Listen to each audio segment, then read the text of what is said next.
सो इसे अभी पहले हमने पढ़ा था पैरेलल एक्सिस थ्योरम और नेक्स्ट है perpendicular axis theorem. Perpendicular is also known as the polar axis theorem, इसको पोलर एक्सिस थ्योरम भी कहते हैं, polar axis theorem. So polar axis theorem में जो मोमेंट ऑफ इनर्शिया है I P is equal to I X S plus I Y Y, इन दोनों का होता है सम होता है दोनों का। तो polar moment, polar axis theorem में moment of inertia is equal to I X S plus I Y Y.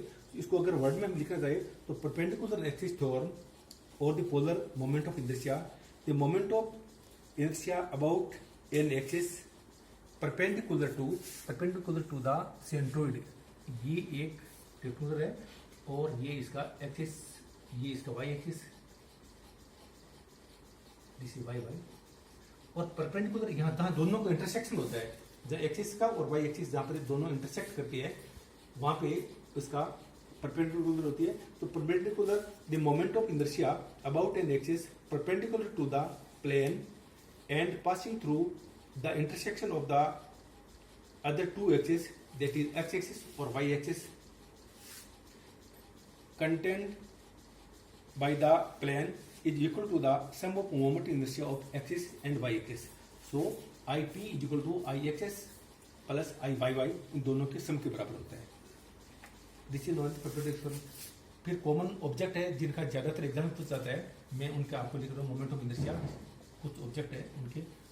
तो मोमेंट ऑफ इनर्शिया अगर कोई रेक्टेंगुलर है, रेक्टेंगुलर सेक्शन है, तो रेक्टेंगुलर मीन्स इस तरह से, इसके बी और डी, इसके दो एक्सिस होते हैं, एक्सिस और Y axis. This is X axis and this is Y axis. So इसका आई एक्सिस जो होता है वो बी डी क्यूब अपॉन 12 होता है।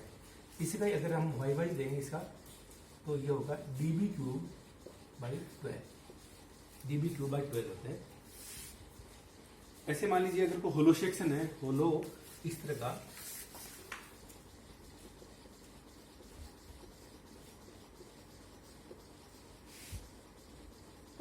होलो सेक्शन ऐसे कि ये इसका बाहर का और ये इसका अंदर यहां से काटा हुआ है और ये इतना सेक्शन है। इसका अगर हमें मोमेंट ऑफ इनर्शिया लेना पड़े,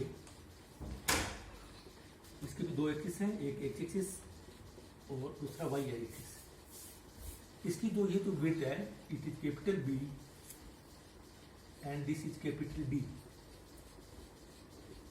सिमिलरली जो अंदर काट के रह गया है इसका यहाँ small B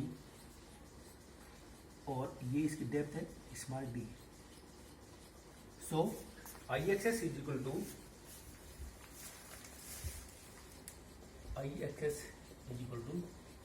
B D cube by 12 minus B D cube by 12। जो बीच में काट के हटा गया उसको माइनस कर देंगे। So 1/12 B D cube minus B D cube.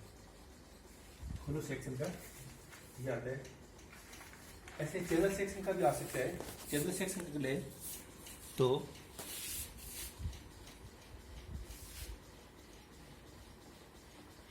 Channel section जो होता है वो भी होलो सेक्शन की तरह होता है, उसमें बीच का एरिया को माइनस करते हैं। वो मैं बता रहा हूँ आपको।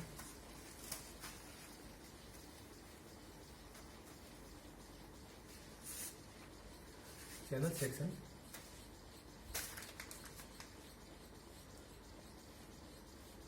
इस तरह का सेक्शन, इसके भी ये इसकी बी, ये कैपिटल बी, ये small B and this is small D. इसका अगर हम ये एक्सिस और इसका ये वाई एक्सिस ही लेते हैं, तो अगर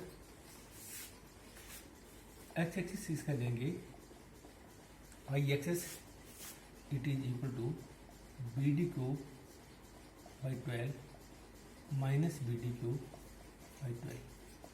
सो 1/12 B D cube minus B D cube.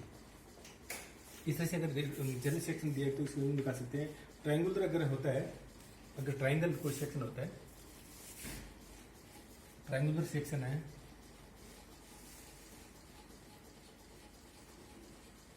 Triangular section इस तरह का सेक्शन,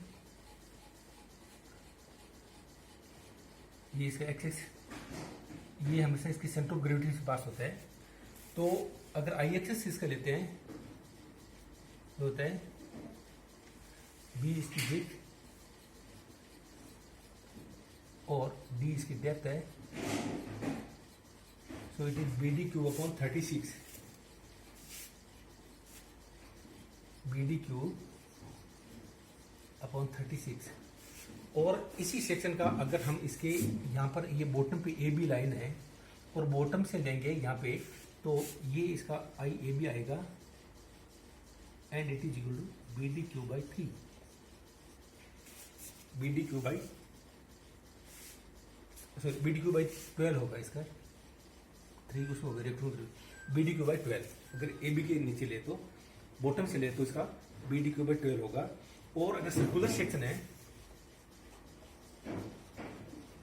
सर्कुलर सेक्शन यानी कोई गोल घेरा है, तो उसका अगर हम लेंगे और उसका डायमीटर यदि डी है,